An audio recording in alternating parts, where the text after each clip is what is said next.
So, with no further ado, allow me to introduce. First, Paula, I want to say I'm very happy to see that you are able to join us. I understand you're not doing well. No, I'm not having a sore throat and fever, so I won't. I will only join you for maybe, I don't know, maybe 20 minutes or something like that, half an hour. Great, great. Well, I'm very happy you made the effort to join, and we'll definitely give you the space to speak first. So if I could introduce Paula. Paula Reikiku Femeninas is, she began her Zen training in 1990, her Zazen training in 1990 in Sweden.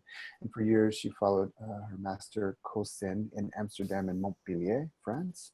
Since 2011, she's back in Sweden where she runs a Zazen group. She started Aikido training in 1991 with Ulf Evenas in the Iwana style. She trained with Luis Bernardo de Quios sensei in the late 90s in Amsterdam, and as well with the French teacher Alain Tendron.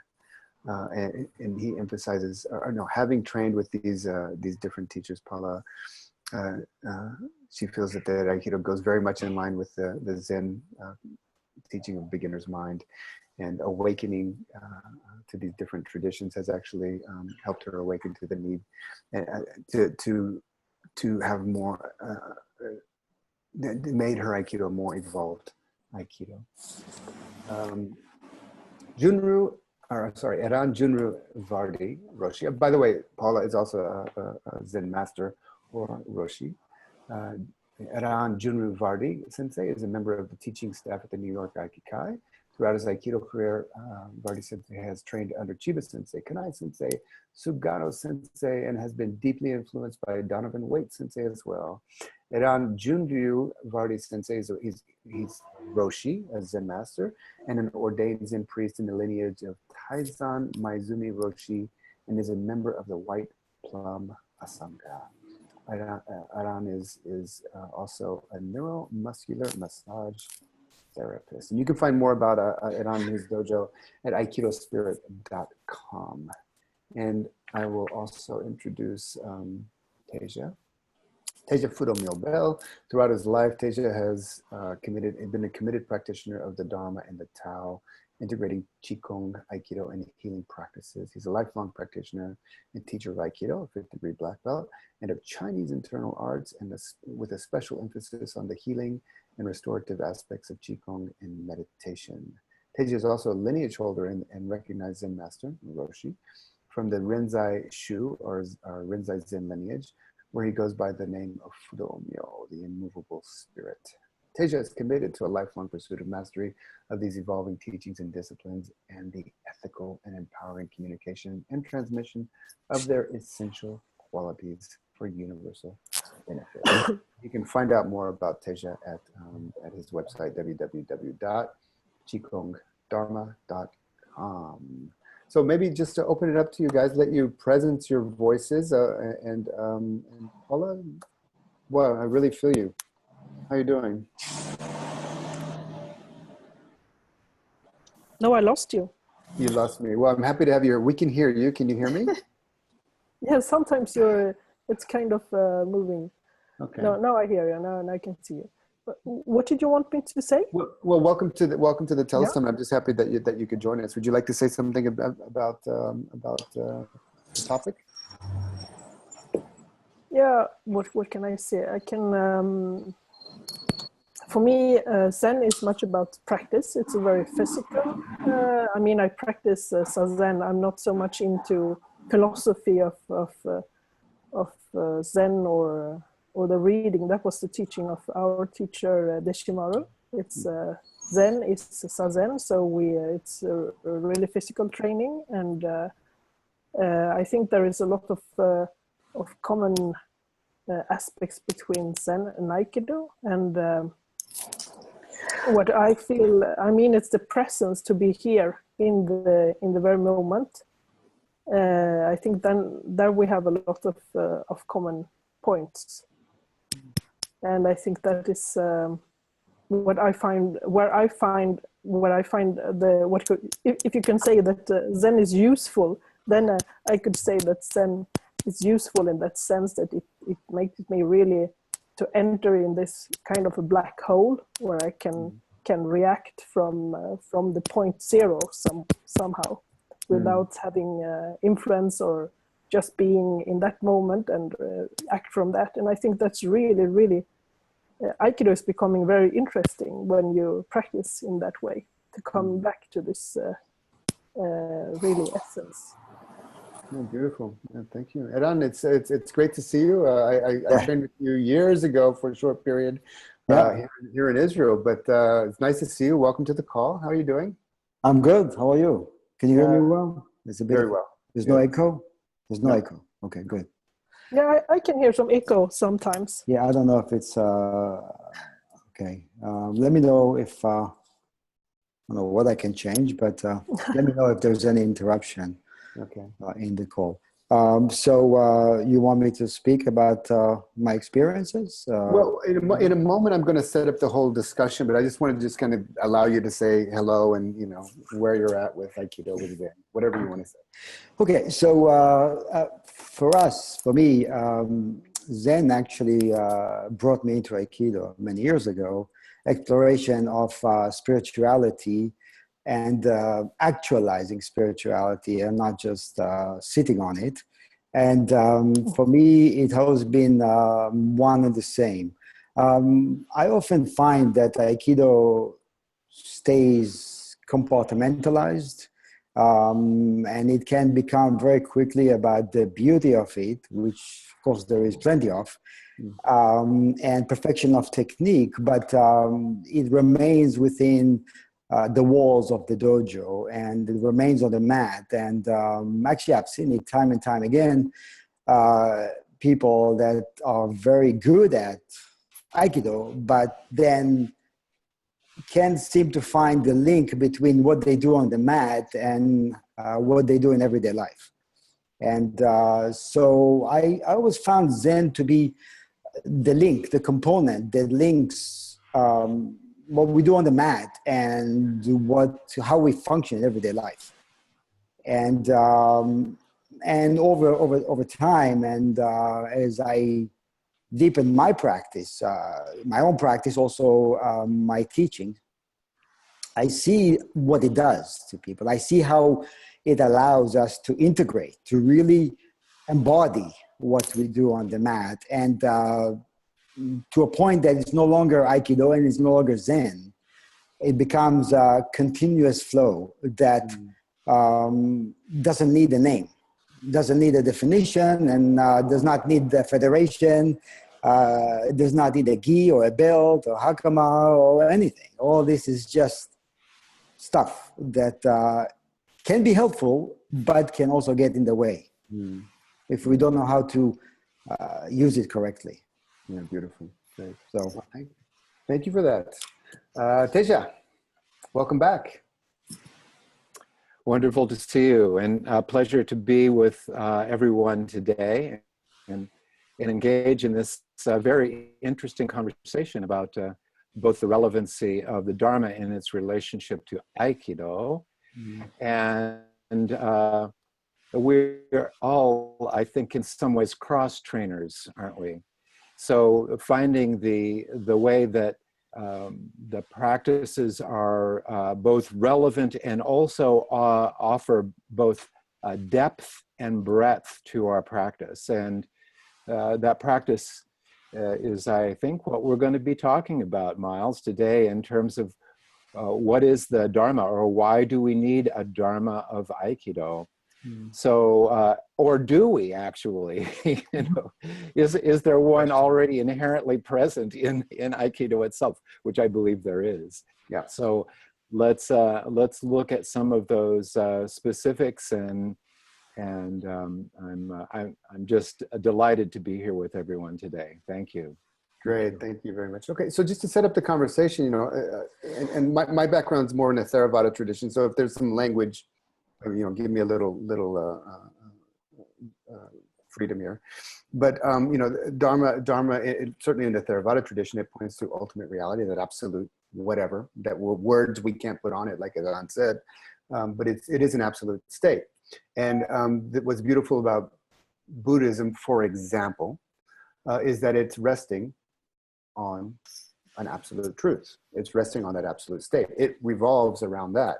And because of that, it has lasted 2,500 years. It is holding forth. It is not disappearing. It's not like bowling or something else where you do for a while, but it's just a relative thing. It embraces relativity, but it rests on the absolute. And this, even though it has that absolute core that always was and always is and always will be the same, the religion, the spirituality, the philosophy, the way that we practice, the way that we gather, including here on this Telesummit, is constantly evolving. And Buddhism itself, as a philosophy religion, has gone through 3 turnings of the wheel, as you all know, 3 major revolutions or evolutions. From, I won't even go into it, but there was the first turning 500 years later, the second turning, Mahayana Buddhism, 500 years later, another turning.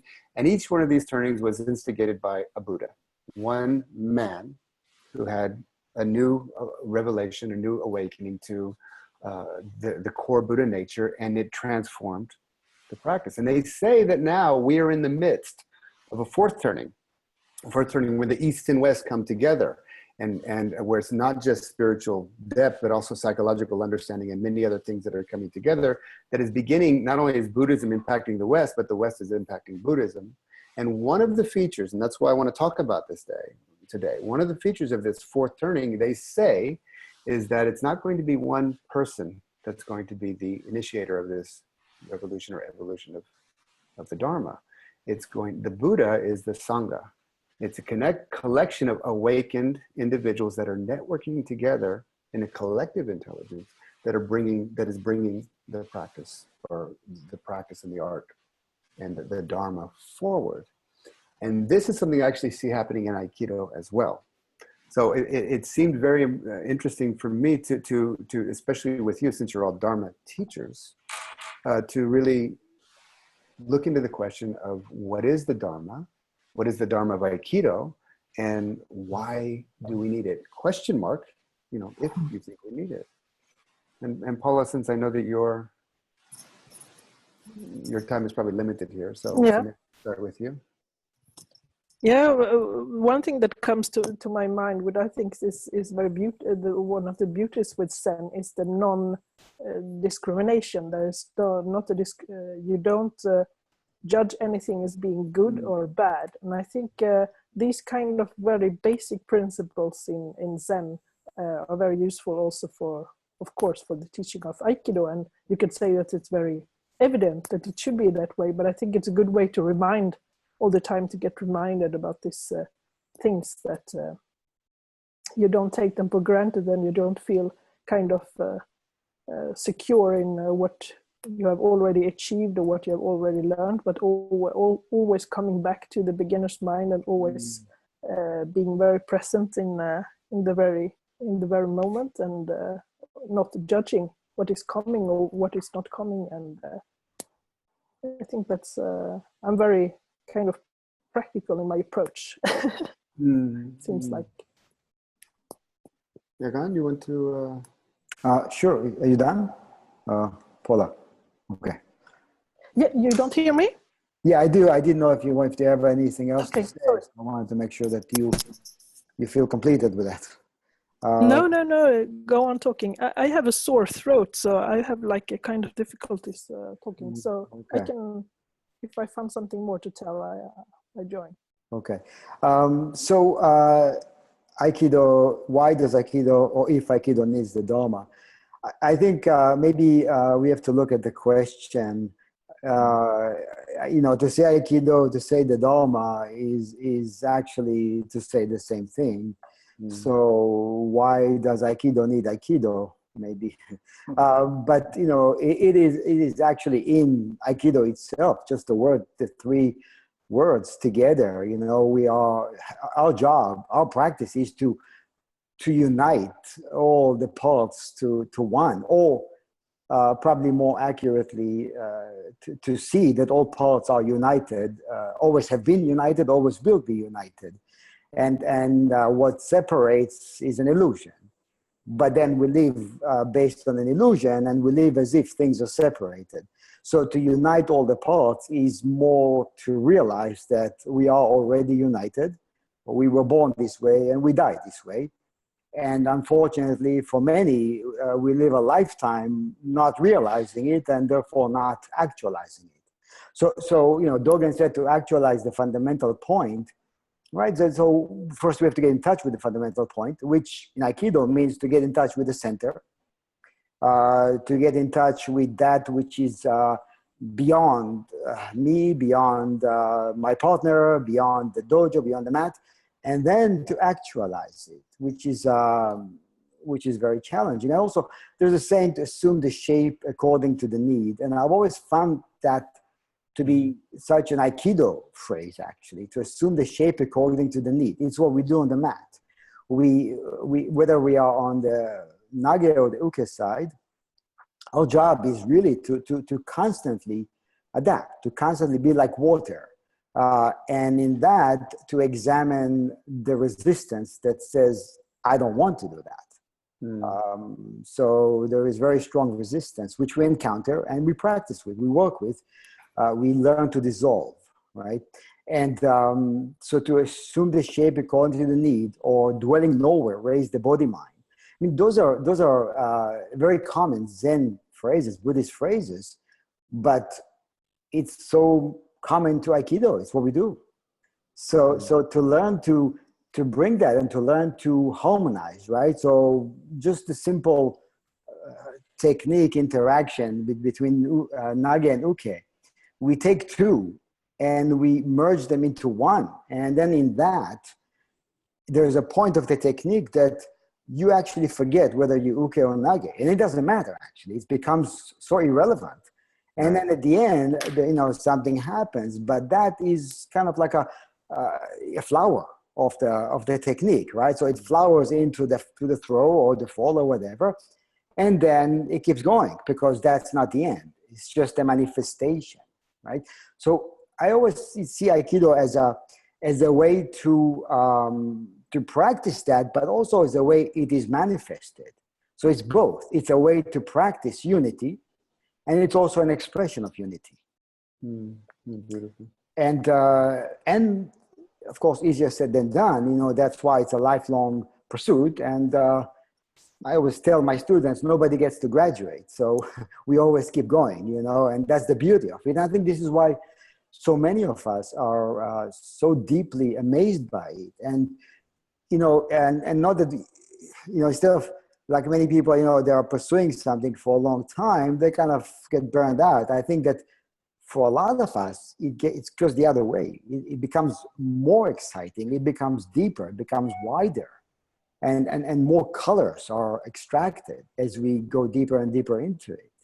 And I see it through my own practice, I see it with my students, and it truly is endless.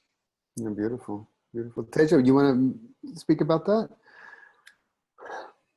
We don't get burned out. You know, if we just doing the techniques, we get a little bit tired, burned out. If we tap the source of Aikido, it's infinitely reversible.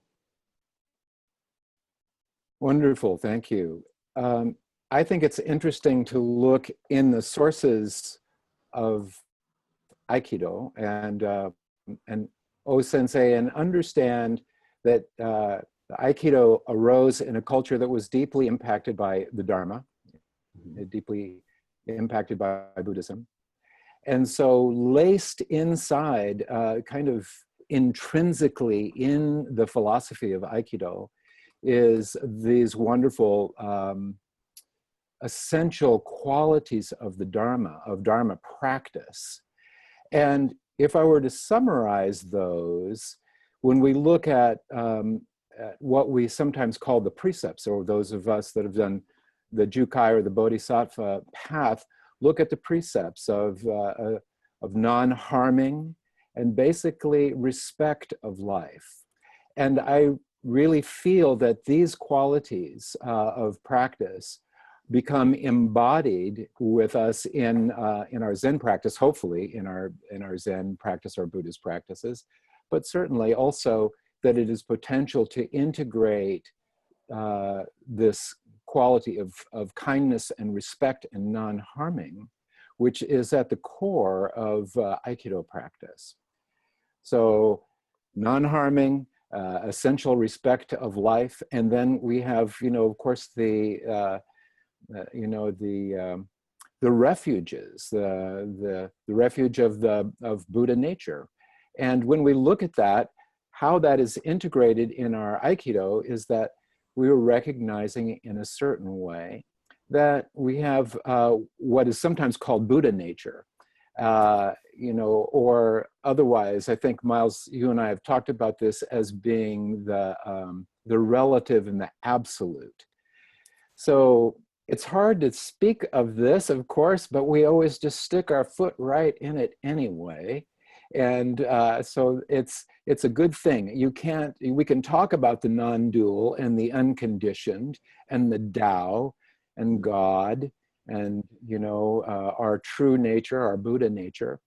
And yet that is also unconditioned. That is, that's the ground of our being. And our meditation practice, our Dharma practices help us to get in touch with that. Why do we want to get in touch with that? Well, it's a recognition in a certain way of the interconnectedness of all of life. And, our practice in Aikido, our practice in Zen or any other form, I've practiced the Vajrayana traditions and the Vipassana traditions for many, many years as well. As I say, I am a cross trainer in the Dharma because it's all relevant and there's a certain core basis of that. So looking at the relative and the absolute in this particular way, I think is so relevant to our Aikido practice because it brings those qualities of essential kindness and O-sensei talking about, really protecting those who may be attacking. That's so core to the heart of Aikido. Beautiful. Well, you had spoke about the not being able to really, we use words to speak about something that can't actually put words. So there's the finger, right? And there's the moon. And we all, hopefully we know the difference, or we realize the difference soon enough, or our teachers show us the difference. And yet we have to use some language here to have this conversation as a way. And I would encourage everybody on this call or on this discussion to see this discussion as a big finger, but it is pointing somewhere, and allow it to point you to something. And in for example, when we say Dharma in Buddhism, when we say Dharma inside of Buddhism, some of the things are non-self, non-dual, the Four Noble Truths, these types of things, the absolute and the relative. These are some of the fingers that we point to practice, to kind of come to awakening of what that actually is beyond the word. So what are some of the fingers that are pointing to? Because I do want to, in this call, I would like to kind of shift it, take our wisdom into the Aikido realm, and okay, we're just using words, we're just using fingers, but what is the Dharma of Aikido? What's the absolute at the core of the art of Aikido? Paula? Don't be afraid. Don't what? Don't be afraid. And don't judge. And stay centered. So don't be afraid is like an absolute, if we take that as a practice, we could carry that into all aspects, all times, all places, all circumstances. And to be completely not afraid, you have to be also completely relaxed. I mean, you can't have a tension or something. You can't be into the idea of doing something. You just have to drop everything and be where you are, and not be afraid of what's happening. It's very, very difficult. Very difficult, but it's very interesting. Why is it interesting? Because it's I think it must be the most difficult for me, at least. It's very difficult, and also to be awake. That is what our teacher Deshimari, he was also practicing martial art, and the way he practiced, the teaching of Zen is very influenced by his martial art training, and it's when you sit in meditation, you have to be completely, you have to be there all the time, and you should be prepared to just jump up and and start fighting any moment. It's a very Japanese kind of art. So now for me, it's to be completely relaxed, but at the same time, when you're completely relaxed, you're completely awake, like an animal waiting for an attack or something. So, and but it's also a very difficult practice, but going very into the essential of it, and then all the other movement or big things, it comes out of it. Eran? Yeah, you know, absolute, relative, form, formless. You know, we chant, form is no other than emptiness, emptiness no other than form. And, you know, actually Nagarjuna said the only way formless manifests is through form. The only way the relative manifests, the absolute manifests, is through the relative. So what is the absolute in Aikido? What isn't? It's more, I think it's more to do with where the attention goes. You know, whether or not that Paula mentioned to be present, right? So to be alive, you know, if our attention, if there's no duality in the way we practice, then we are in touch with it and it manifests freely through us. Whether we perform the technique correct or not is actually irrelevant because it's already happening. It's beyond correct or incorrect, but it's already manifesting through us, and and in that too, there is the forgetfulness of self, because the more we get in touch with it, the less we are in touch with something that separates us, and all this is happening again, regardless of whether or not we are in touch with it. Right. But becoming in touch with it actually allows it to flow freely. And then, you know, I remember many years ago, I was doing Iriminage. I think I was a third Q. I was doing Iriminage with somebody, and I was working on it. I was getting very frustrated. And at some point, maybe I stopped being frustrated. I don't know what happened. I was not frustrated. I just got out there and I did it in a group.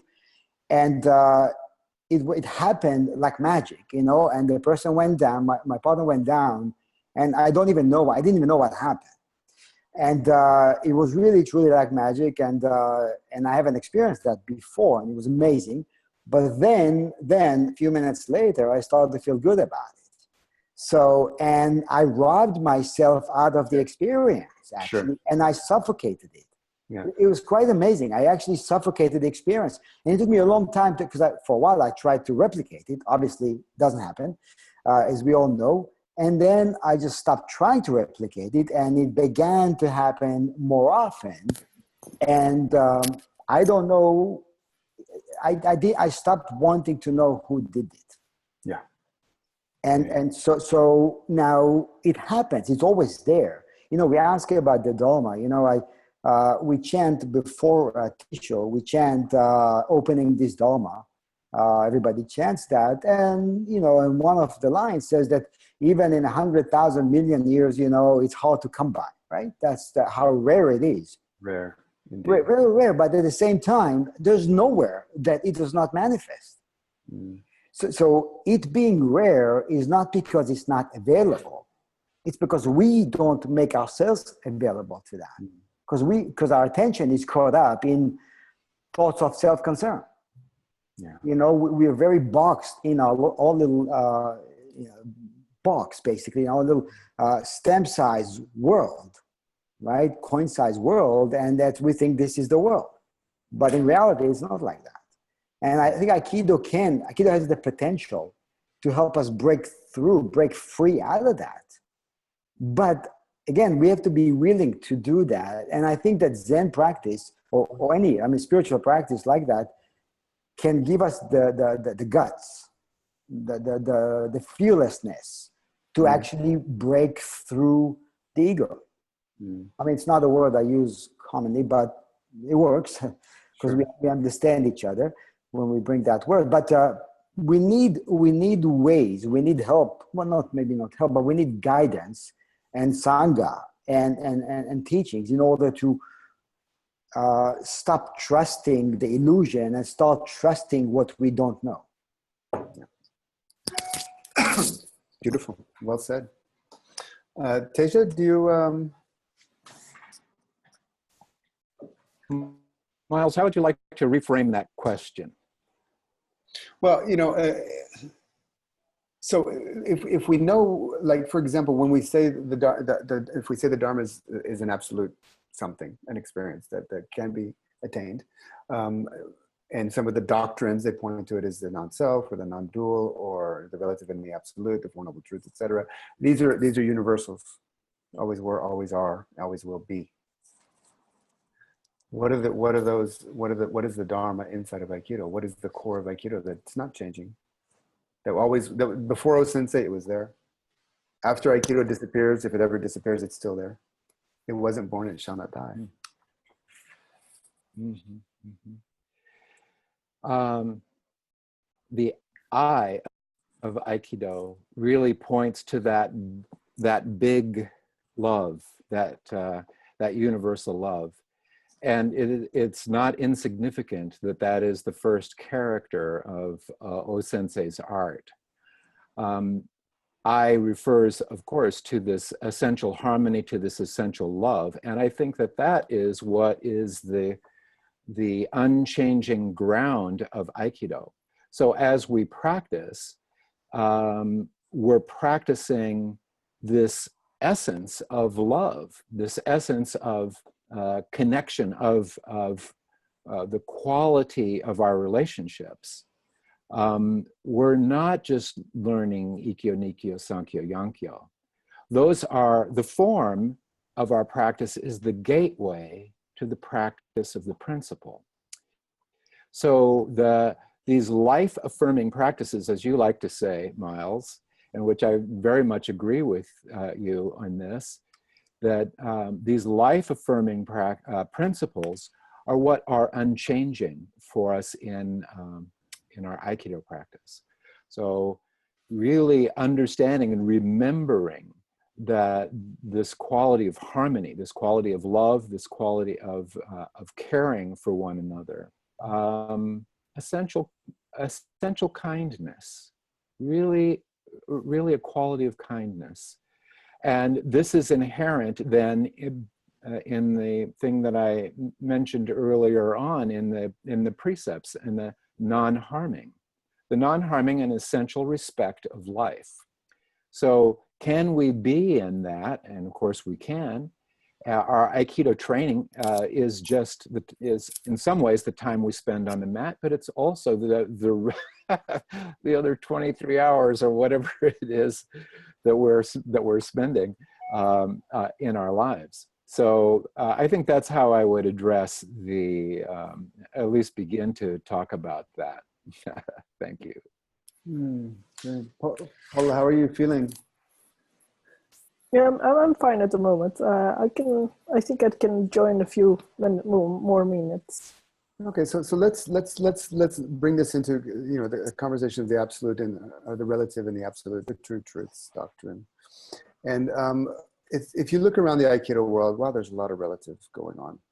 There's Iwama style, there's Aikikai, there's Kisa style, there's Yoshinkan, and the discourses in those different relative traditions are quite different, and they often talk across each other. And of course, my tradition is the real discourse. Your tradition is whatever. You know how it is. Human nature. It doesn't have to be Aikido, but it certainly is there in Aikido. And that's fine. If we're really going to have a non-dual embracing of reality, then that's actually part of what is too. That's the pathway. That's the doorway. And Ikkyo, your Ikkyo, my Ikkyo, they're different.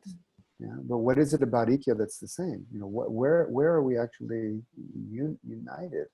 And maybe we'll just start with Teja this time, and then we'll kind of go around there.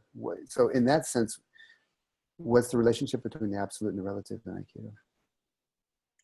In terms of technique, if I'm going back to the Dharma in this, I think of the Dharma saying that for as many individuals as there are Dharma gateways for liberation, for understanding, for awakening. So the actual expression of technique is going to be unique within each body. And, you know, when we begin, we in the connection of the mirror neurons, we're modeling our teacher, and we learn some of the essence of this connection. But there's so much more than just the technique of the physical interaction that's taking place. There's the energetic, there's the potential of really getting the spirit of Aikido, or the spirit, this essence that we're kind of referencing. So that's how I would open that up, Miles, is to say, you know, many bodies, many different gateways of potential expressing this essence. And so an overemphasis on the precision of technique, I think, can miss the point in a very fundamental way. If I always have to look like my teacher, then I'm gonna, at a certain point, it's gonna get kind of old and to me, and a little bit dry. If I can find my Aikido, my spirit, I think Paula said center. And center in this sense is like in the word tenshi nage, or as we think about it. But the word ten itself is so interesting, isn't it? Because 10 is at once infinitely small and infinitely great. So right built into our Aikido, a technique, is this wonderful koan, 10. 10 shi, connected with the earth, you know? So yeah, that's what I would open up for you there. Thank you. Okay, Paula? Yeah, I'm very much against all this kind of these different discourses in Aikido. My personal belief is that Aikido, in its essence, it's all the same, even if it's different styles. I mean, the fundamental principles of Aikido is the same in every Aikido. It's just that sometimes you have some kind of what you call that an agreement, some kind of agreements that sometimes are different in the different styles. So you have different kinds of agreements of how to proceed. But in its essence, Aikido is always the same. Right, and I completely agree with that, and that's what I guess I'm asking about. You know, what is, because we look around and there are different. I look at my own history. You know, I did practice different styles, and I was very identified, you know, as an egoic young man growing up, and you know, and suffered because of it, of course, and probably made other people suffer because of it as well, and then awakening to something even greater. I think we still continue in that way. I always I can do techniques differently. I can do it with a different mindset. I can do them in a different way, and sometimes I do it like that, and then sometimes I remember somebody telling me something, and then I do it in a different way. So I mean, yeah. Well, okay. So, but if we have a perspective of the Dharma that embraces all, that would have to also embrace the relative differences. Yeah. And the question I'm asking is, and this is where Aikido is, it's totally, when the relative collides with the absolute, and for the relative, whoever's in the relative, that's going to create some serious tension. Yeah. Yeah. But isn't it the form that is different? This agreement, this culture, the culture thing. It's just that you're programmed that it should be like this, or it should feel like that, or you should do it with that foot or something. That's well, I mean, as Dharma practitioners, we know that it's all empty, but in the world of manifestation, even prior to culture, in nature, there are differences, there are boundaries that collide and clash with each other, you know, including. And that your technique wouldn't work with all ukas, you mean? If my ego's invested, I would make it work. But no, it wouldn't if my ego's invested. And that's my whole point. Getting into that place where, you know, where we can actually allow the Dharma of Aikido to come through us and meet all times, all places, all situations the same. No. Eran? Well, actually, Zen would deal with that by saying one has many kinds, two have no duality. And it's a very simple statement that cuts to the core of everything we're saying here. One has many kinds.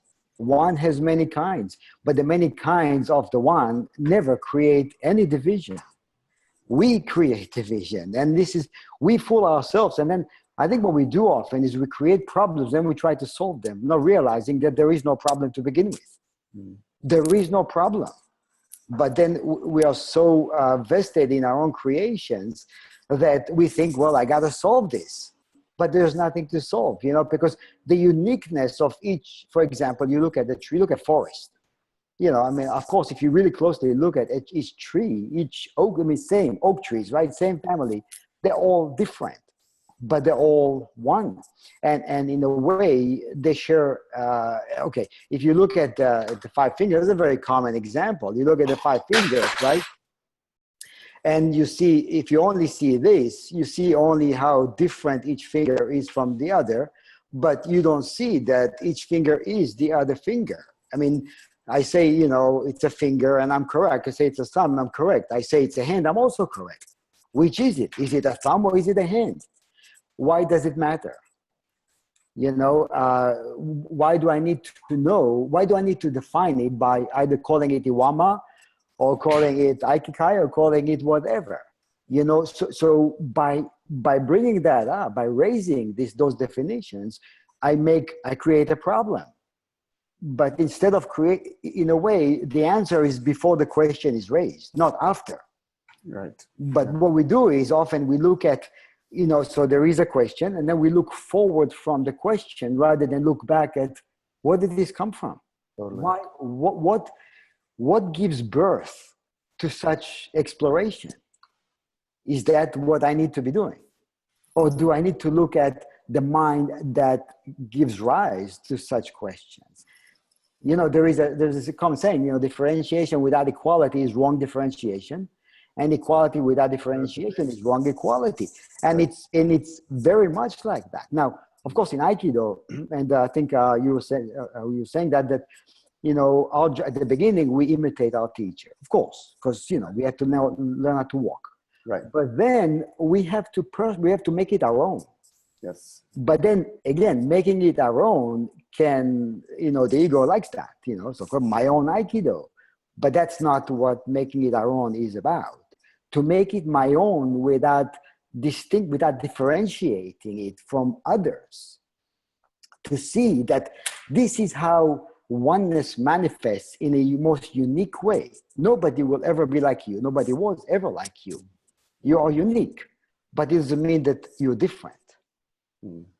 So uniqueness, I think that what happens, we become trapped by our uniqueness, thinking that it means more than just another way oneness manifests. But this is narcissism. Right, which is quite common. Especially in the West, yeah, especially in the postmodern West. Right, exactly. Especially in the spiritual scene. Yeah, well, because it doesn't matter. Anything could be food for that, right? Anything could be something to identify with. Right. So the question for us as Aikido practitioners, can we practice as a way to manifest rather than as a way to become? Rather than as a way to become something or somebody, as a way to manifest what is already there. And that's for a beginner and advanced alike. It doesn't matter. You see, you step on the mat the first day, you're practicing Aikido. You've been practicing for 40 days, you're practicing Aikido. It doesn't matter unless we measure and quantify. And we do. We quantify. Well, his technique is not that good yet, so therefore I'm better. Right? And all this is irrelevant, essentially. Well, okay, good. So Paula was talking about the culture, the distinction, the cultural conditioning of comparing, and we're on the inside, they're on the outside. We draw a circle around us. We talk about them. We draw a circle around them. Whatever. And sure, that's all problematic. But even if you look at the history of the Dharma, it was held by cultures, cultures that are dualistic, from ancient Japan to modern West, to postmodern West, to European Dharma, American Dharma, Israeli Dharma. It's Yeah. all, these are all, you know, in the world of, and, you know, even in the ancient times, there was a lot more right, wrong there than there is in kind of, certainly in postmodern. And even to say judging is wrong is still dualistic, you know, it's so, and that's all fine. I think it's skillful means to make these statements or to be relative, all fine and good. But how is the Dharma of Aikido going to evolve to a place where we're not dualistic, where we're not saying, and this is an open question, we're not saying my style, your style, and we're not saying no styles, because that's also dualistic. Mm-hmm. So Teja, what's the Dharma of the culture of Aikido? I think it's important to understand that that non-duality is not the opposite of duality. Mm-hmm. Or to even say that in the opposite way, that duality is not the opposite of non-duality. And really what I'm pointing to there is that the same thing that the third patriarch of Zen said, or is quoted to have said, and that is, the great way is easy for those not attached to preferences. Mm-hmm. So it's not that we don't have preferences, not that we don't live inside, you know, I like vanilla more than chocolate, or our natural neurobiology is oriented towards not, you know, to not being in pain or to be in pleasure. Mm-hmm. Or have even neutral experiences. So what we want to do, I think, with this is to understand that distinction, to understand, you know, that we are in a flow of life here, and trying to make the distinction of non-dual or the absolute. This is a very challenging piece, and what I think what really helps, and what has really helped me in this exploration and its connection with Aikido, is having some contemplative time, having some meditation, and working with meditation, working with stillness, and getting in with the reflection. So the flow of my awareness is not always consumed with my thoughts, feelings, emotions, perceptions, the data of the sensory material, and so on. So I think for us as Aikidoists, having some self-reflection, having some meditation time is absolutely essential to moving out of this conversation around dual and non-dual as a cognitive endeavor, so that we can really directly touch that interconnectedness, feel that interconnectedness. And then when we're doing, you know, Taino Hinko, or even the most basic technique like Taino Hinko, you know, that's the whole universe right in that moment, expressing itself in the most beautiful and profound way. Mm. Well, okay, so we're going to open up the line in a moment for questions. So if anybody has any questions, definitely raise your hand. The way you raise your hand is you go to the bottom of your screen here, you press the participants button. A window will open at the bottom of that. There's a button to raise your hand. So anybody who has any questions for any of the teachers or all of the teachers, definitely bring that in. But Paula, I thought I would just kind of round back up with you and see where you're at with you know, when I was saying before, the evolution of culture is very interesting for me, especially around the Dharma. And, you know, I definitely am leaning more towards you're at, you know, that actually creating distinctions and saying this is right now. That's just a path that leads to nowhere, or we know where it leads. It doesn't lead culture forward. And yet at the same time, you know, how can we be like that and still not be dualistic? Yeah, I was just thinking. I think there are two things. I think teachers should encourage their students to go and see other teachers, to revise kind of their own perception of Aikido. And I think also words are very important. I think teachers should not speak bad about the other teachers.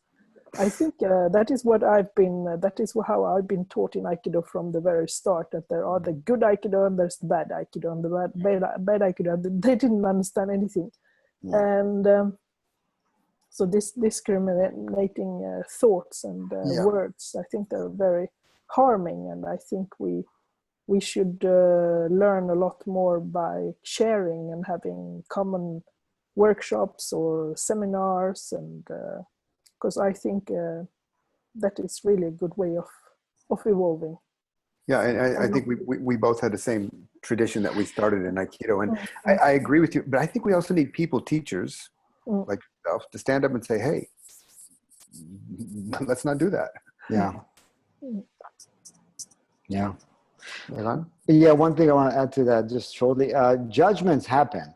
To experience judgmental thoughts doesn't mean anything, but then why do I need to voice those? Judgmental thinking is actually, in most cases, automatic. It's not even, it's one of the many ways the mind functions, the thinking mind, that is, right? It functions, it creates judgments. Just, your eyes lay on something, and a second later, there's all kinds of judgments about it. I like it, I don't like it. I've seen a better one over there, whether it's technique or whether it's ice cream, whatever it is, right? Yeah. A second is a long time, actually. Second is a long time. With some practice, it's a second. So, exactly. It's true, because often it's simultaneous, right? But the six senses, as we know as Dharma teachers, as Dharma practitioners, the six senses deceive us. What I see is not what's happening. What I think is not what's happening. It's not; those are not representations of reality as it is. And that's the beautiful thing about taking on a practice. You start to realize my tools, my measurement tools are inaccurate. The tools I've come to rely on, my six senses, are just not accurate. And I'm locked within those tools. And just to know that, I think, is a huge step forward, because, so what if I think that my Aikido is better? So what if I think that my Shionage is better, or his Shionage sucks? Big deal. It doesn't mean anything. So if I realize it doesn't mean anything, then I don't give those thoughts a mouth, a hand, my eyes, or whatever, right? And then it dies down. So because thoughts, of course, leads to words, and it leads to action, right? So, go ahead. What about what's the difference? So could you draw a distinction between judgment and discrimination? Not discrimination, not racial, but the discriminating mind. The discriminating mind judges. I mean, the way it functions is the way it shows up. The discriminating mind creates judgments, right? That's how it functions. Yeah, so that's actually, what am I trying? What's the word I'm trying to find here? I'm talking about the mind that can discriminate. Discerning mind. Okay, yeah. We have a saying to use discernment. A neutral term. Yeah, no, actually, we have a saying to use discernment from a perspective of unity. Yeah. Use discernment from a perspective of unity, and that's a challenge. Just to look at that is a challenge. What does it mean? It means first I have to get in touch with unity, because otherwise, from where do I use discernment? What does it mean? And that's where it has to be non-cognitive as much as experiential. So would you say that if we're not somehow connected with emptiness or unity, some absolute, whatever discernment, quote unquote, we use that's not connected to that is actually judgment on some subtle level? Well, I think all we have to do is just look at the state of our world, and we see what happens when we don't use discernment from a perspective of unity. We use discernment from perspective of multiplicity.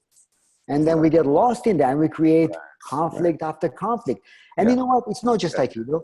It's Zen as well. The two schools of Zen, the Rinzai and Soto, there's a lot of nonsense between that too. Sure. Yeah. And I happen to, I'm fortunate enough to be a part of, I'm in a Soto tradition, but also there's a strong Rinzai influence. And I work with the Zen Study Society. It's a very old organization here, founded by D.T. Suzuki, and I go there on a regular basis to teach.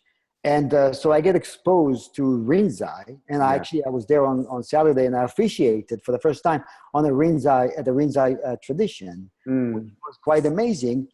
And it's a great example of different and the same. So it was very different, and I got to learn different forms. But at the same time, bowing is bowing. Lighting an incense is just lighting an incense. None of it is different while it is different. Beautiful. Yeah. But it actualized. The point is it's actualized. Yeah. So again, I want to invite anybody to ask questions by raising your hand. Teja, do you...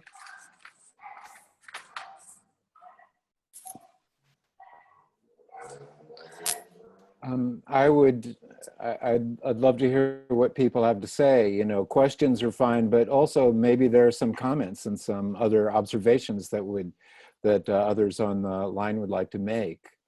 Bjorn just made a wonderful comment on the chat saying, seeing things as they are. So seeing things as they are, as Eran was just saying, you know, it's a challenge for us to understand this mechanism of the six senses, you know, the five physical senses and the mind that interprets those, and how that clouds our actual perception. So can we see things as they are actually? So the insight, the vipassana that takes place in contemplative practice is understanding these mechanisms. So to see things as they are is also to understand the basic mechanisms of our perception.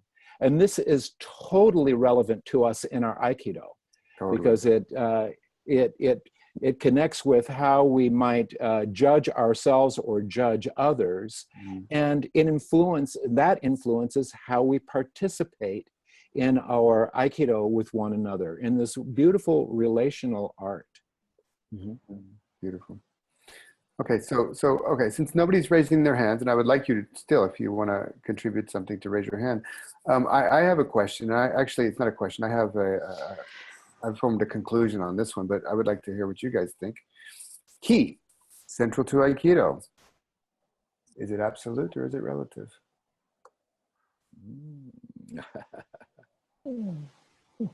Paula?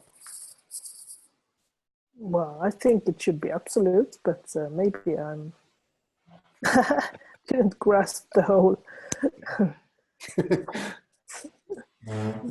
Well, so if we're talking about emptiness, which of course language just breaks down at some point, ki seems like something that when you take that away, I would say that ki is kind of the most, you know, what it's something. It's clearly something.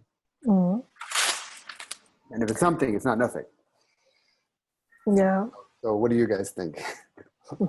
There is emptiness, but at some point you have to do some action. And the going from this Aikido, yes, to the action, I think that's a central point. Yes. So where emptiness and manifestation meet. Yes. Okay. And when the action comes, yeah, I think that is what I try to work on it all the time, and I think that's really a central point. Teja, Eran, both. Yes. Neither.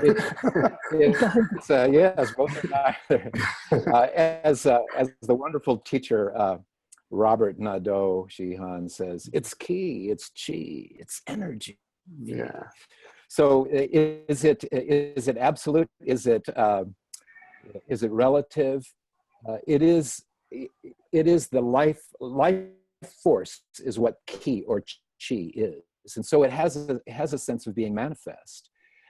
Underneath ki or chi is what the Chinese call li. And li is the organizing principle of the universe. Yes, ki or chi and li. And this li, also there's a word li that has to do with kan and li, which is water and fire, but that's another conversation.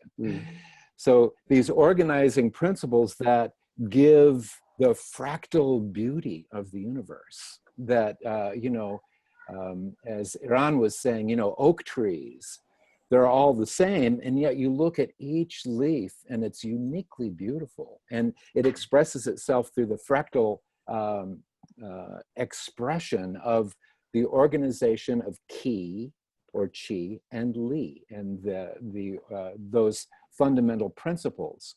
We live in an amazing mystery. this life is. And holding this, this with some kind of sense of awe and respect, I think is really useful. It's useful on the mat because it brings us to our proverbial knees in a sense of humility. And that's not a self-effacing humility. It's a humility to understand that our expression as a human being, as a human organism, is unique, and yet it is it's part of the whole. And so we have this great opportunity to dance in the beauty of the forms of Aikido, and use those as gateways for this waking up to the interconnectedness, to the beauty of the fractal expression of all of life. That was beautiful, Teja. So I don't know what you said. I mean, I know what you said, but a bunch of hands shot up. So I don't know if it's about key or what. But I'll give Eran just a moment, or if you could just briefly speak about the key thing, and then we'll take some questions. So, again, the words are very tricky for us, right? There are many ways we call it. And then the problem with words that, each word brings up a bunch of connotations. And then we end up getting lost in the connotations, right? And the finger rather than what it's pointing at, right, as we all know. But that being said, we have to use words to communicate. So, call it universal life force, right? Prana, or whatever we call it. And I think as Aikido practitioners, we have a responsibility to allow that to manifest itself. So in a unique way, so through the shape of my body, through the way I move, right? I have a responsibility to allow it to move freely through me, which means to not claim ownership on it. So the more I trust it, and it's a matter of trust too. At the beginning, obviously in Aikido, first steps, we trust the muscles. We don't trust anything else because we don't know anything else. Right. But and as time goes by, we begin to trust something else because we experience it. Not because somebody is telling you, no, you have it. Yeah, I have it, but where is it? Where is it? In my finger, in my ear, in my nose, where is it? But then after some time, something starts to happen. We all know that. And then little by little, we start to trust it. And the more we trust it, the less we get in the way, and the less we actually are identified with it. And, it's kind of like the breath, we all breathe, but we can use a lot of work on how to breathe correctly, right? Everybody's breathing. You can't see it, but without breath, we're not sustained. We die, right? So we are sustained by something that is unseen, yet is existential, right, to our life. So same with ki, so the more we practice, the more we know how to apply it, how to manifest it. And then, of course, it's not limited to Aikido. Anything we do, there's the flow of ki.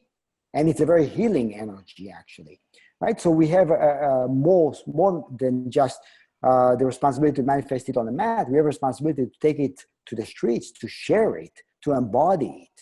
And to see that beauty, as Teja was saying, to see that beauty in everybody, to see that everybody, regardless of the style they practice, has that same potential.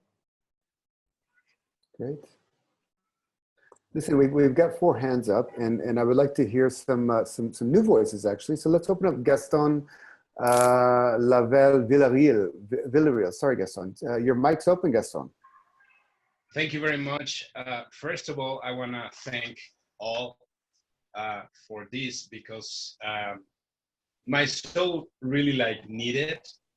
I'm in a situation sometimes that I'm feeling kind of alone, being in the Aikido family and spirit. So hearing sensei's teachers, it really helped me to continue with this journey that has been my life change. That's great. More than a question, I'm processing everything that I'm hearing. So more than a question, I just want to express the love that I feel right now, and in these days that we were sharing. This that is love. It's just Aikido. It's like just pure Aikido. It changed my life in a point. When I was 19 years old, I had 17 seconds of flat line in an ocean accident. And that day is when I meet Aikido through situations that you told, like being in the time and something that happened that changed the rest of my life. So the person who saved me, he was the person who introduced me to Aikido, telling me that he saw in my soul Aikido. So that's when I started. And it's a process that you never stop learning.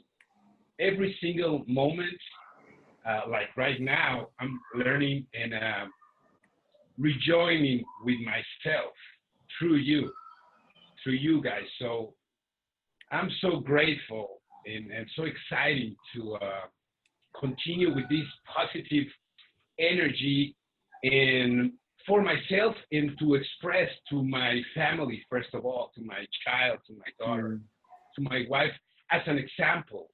Because as we're living right now, words are very important to communicate and to share. But when you go to that, what they saying about don't be nobody and just like being in the present, that's sometimes the examples through your acts is what it changed situations outside. Because when I go to the dojo is when I feel like in my home, you know, like in my place, like in my zone. And then when I go outside, it's like, oh my God, if this is reality, I thought reality was inside the dojo.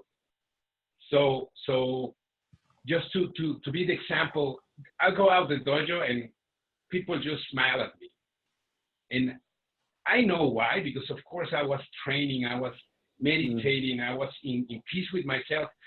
But without saying anything, people get that.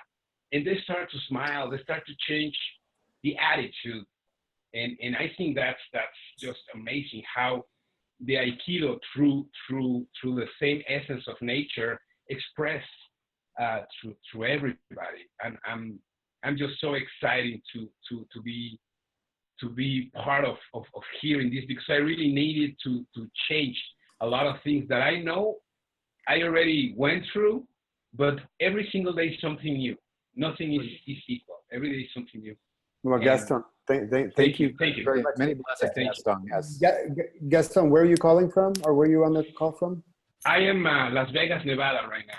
All right, great, very good. Yeah. Okay, so I'll offer. We have a few more hands up. So maybe if there's any one of the three panelists that would like to have something to respond, great. If not, we can go to another question. I think Gaston said it beautifully, so I'm going to leave it for myself. Did, right? yes, right. Yeah, feel the same. Yeah, when it's done, it's done. Yeah, thank you, Gaston. Deborah, your mic is open. Thank you, all of you. Very, very grateful for this. And my question is for anyone who would like to respond. If there were to be a time when you weren't able to do any physical Aikido practice for any reason, what would you suggest as ways to keep practicing both Aikido and the Dharma? Or maybe if you understand those to be the same thing, how would you suggest to continue to practice? So, may I jump in? Please. Okay. So I think that it's important that while we are fortunate enough to be able to use the body to practice Aikido physically, I think we have to examine what it means to practice Aikido. And I think it's important to recognize that what we're practicing is joining, merging, diving into that flow and removing the barriers. And in that, Aikido is not limited to a physical expression. You know, as long as we are walking around alive, breathing, we can practice Aikido. We can practice unifying. We can practice recognizing unity, and we can also recognize resistance and work with that resistance. Whether it's, you know, sometimes it's, missing a class, for example, and thinking, oh, I should be on the mat. That's resistance. No, I should not be on the mat because I'm not on the mat. So the question is, why can't I practice Aikido right now? Because in my mind, there is a limitation of Aikido is putting a gi on and practicing Shihonage. If I'm not doing that, I'm not practicing Aikido. But that's limiting Aikido, and it's limiting myself. But Aikido is not limited. It's just the way we see it. So I think that while we are able to practice physically, we have to examine what it means, and we have to examine and ask the question, is it limited to that? What if tomorrow I cannot practice? Can I keep practicing without being on the mat? Or can I take the mat with me wherever I go? Can I join in? Yeah, please. Yeah. If you're not able to practice Aikido, maybe you're still capable of practicing some sitting meditation, then I should suggest that you could do that, because that is kind of Aikido, but in a more static position, to train up your awareness and being in your body by sitting in meditation, and also walking meditation. It's a very, very good practice. It's kind of a very slow practice, but it's very, very useful. So I would suggest, if you're not, I've been practicing, for example, I've been in temples in Japan, and I wasn't able to do any Aikido, but sometimes also just sitting in meditation is kind of physical. So it makes you work, your body work, even if you're completely immobilized. Great. Teja, is it okay if we go on to the next question? Yes, please, go ahead, yes. Okay, great. So Ken Laws has his hand up. Ken, could you maybe say where you're calling from, and then... Yes, I'm in Palo Alto. I've had 22 years of training, the last 14 under Robert Nadeau Sensei, and recently a bit under Robert Frager Sensei. My question is about empathy. We have our perceptions as the instrument by which we're able to participate in Aikido or life. Empathy is part of our perceptions. It influences them. Aikido with empathy and Aikido without empathy. You have to follow whichever path is yours. Empathy is something that differs from one person to another. I'm wondering, are these two separate Aikidos, or do they eventually merge? What is the role of empathy in Aikido? Yeah, thank you, Ken. What a beautiful question. In terms of Aikido, I feel that the essence of wisdom and compassion arise very naturally. It's not something that you have to try to generate so much.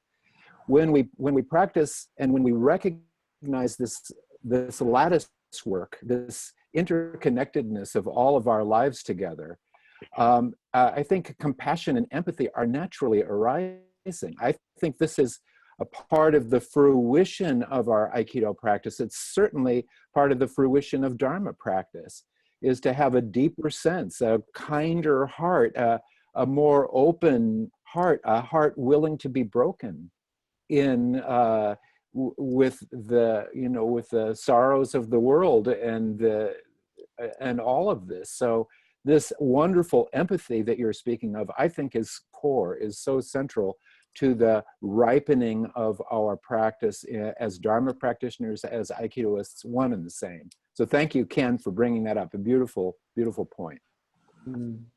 Yeah. Go ahead. No, please. So just to keep going what Teja was saying, it's very true. Dharma practice, meditation, let's not just limit it to a specific kind. Meditation in general, after some time, opens that up. It opens up the heart. In fact, that we start to experience permeation in both directions, and we start to see ourselves in everybody. So in that, the question of empathy doesn't even arise, because it's like having your toe cut. Of course, you're going to take care of it. You're not going to wonder, well, should I take care of my toe? You know, what did my toe do for me yesterday? I'm not sure if I'm going to do it today. There is no question there. You naturally want to help. So empathy, again, is not a question. It's not something to ponder or to contemplate. But it does take time, because we have very hardened shells that we have developed in our lifetime. Also, we have inherited generation after generation. So we have to work with that to dissolve the shell. And again, Aikido alone, Aikido practice on the mat alone is not enough. We have to take on a practice that is 24/7, that is continuous, that is not chopped up. And being seated meditation or practicing continuously spirituality, and seeing Aikido in everyday life. And in that, I don't think there is such thing as Aikido without empathy. I think Aikido is empathy. Beautiful. Paula? No, I don't think I have anything to add. Well, what I would add to this is you know, actually, I believe Aikido, our capacity, in a way, Aikido requires us to be able to take the perspective of the other person. And we could kind of detach and observe and take that perspective with the clarity of vision or wisdom, or we could open up the heart and really kind of feel that perspective, you know, the compassion, you know, the awakened mind and the awakened heart. And it can be a combination of the two, or one or the other. But I actually believe that Aikido is like Eran was saying, that, you know, we become permeable, and that there's not it's where objectivity and subjectivity at its highest becomes intersubjective, that we actually be able to allow ourselves to be penetrated energetically, emotionally, physically, whatever. Physically, not really, but we allow ourselves to kind of merge with the other as we are merging with them. And nothing prepares the mind body for that better than meditation. And empathy, I think, without, and I say meditation because, you know, we're all meditators here, but I would say certainly some type of spiritual practice, could be prayer or whatever. But empathy without that spiritual connection, I can tend to, if we're not careful, can be on the side of what's called idiot compassion. You know, having the compassion and empathy for the other without the discriminating wisdom. You know, then just, you know, to a drug addict wants money, you just give them money because you feel sorry for them, and then they go for their next, they continue to damage their life that way. So there does have to be some discriminating wisdom there. Yeah. Eran, you want to say something? No, that was good. That was actually, I just, I feel what you said. I think that it's very true that, right, compassion, compassion actually, we say it's as simple as scratching your nose when it's itchy. It's not really, there's a great koan, you know, the one teacher asked the other, you know, why does the Bodhisattva of great compassion have so many hands and eyes, you know? And then the other guy says, it's like groping for a pillow in the middle of the night. So groping for a pillow in the middle of the night, you know, there's no calculating mind, there's no thought, there's no process. You just do it, you know, there's no gain and loss. There is no, I should do it because yesterday happened this or that, and because I want to gain something for tomorrow. And in that, you know, the triple emptiness, you know, no giver, no gift, and no receiver. No giver, no gift, and no receiver. It just happens, you know. So we give for the sake of giving, and every action is self-fulfilling. Even if the person takes what you just gave and throws in the garbage, it doesn't make the giving less valuable or less important. That's right. You know, so everything is self-sustaining, self-fulfilling. Every step is self-fulfilling. So in that, Aikido, of course, you know, every time you do Tai no Henko, you throw, whatever you do it with care, with love, with kindness, with a heart that does not want to harm your partner. Because you have nothing to gain, nothing to lose, nothing to gain. But like you said, you know, that without spiritual practice is made up. So we get tired of it. right? I can be compassionate, but 9 to 5, come back tomorrow. You know, I don't have any more compassion for you today. You know, maybe tomorrow I'm depleted. And there is no such thing as being depleted, because the more you give, the more you're able to give. Beautiful. So, well, we have one more question, and then and we have about 5 minutes left. So let's see if we can keep this question within the time. And I still have a question for all of you. You know, what is your one teaching point or practice advice for anybody to keep their Aikido or Zen at the leading edge? But until then, we'll go to I lost her name. Julie, I believe. Julia? Daniela, is Julia's mic open? You there, Julia? Yeah, I'm here. Okay, great. We only have 4 minutes left. So what's your question? Oh, okay. This is for Eran. So you said you went back to an anecdote of when you were doing a technique and you were in third kyu. Remember that? You were talking about that? Yeah, eliminage. Okay. You said you were suffocating during that, or you were mentioning suffocating. I was wondering if you could explain why you were suffocating. No. What I meant, I was suffocating the flow, the key, the energy, not that I felt that physically, but basically what I meant is that by wanting to own the technique, I hindered the flow. I created less of it, basically, because I wanted, in a way, it's like, you know, creating something and wanting to put my name on it, to sign, right? To put my signature on it, to say, I did that. And by doing that, I stopped the flow, the natural flow from moving. Does that make sense? Okay. Yeah, so not that I felt that way, but what I meant is that I basically stopped the natural flow, which I was able to ride by getting out of the way, so to speak.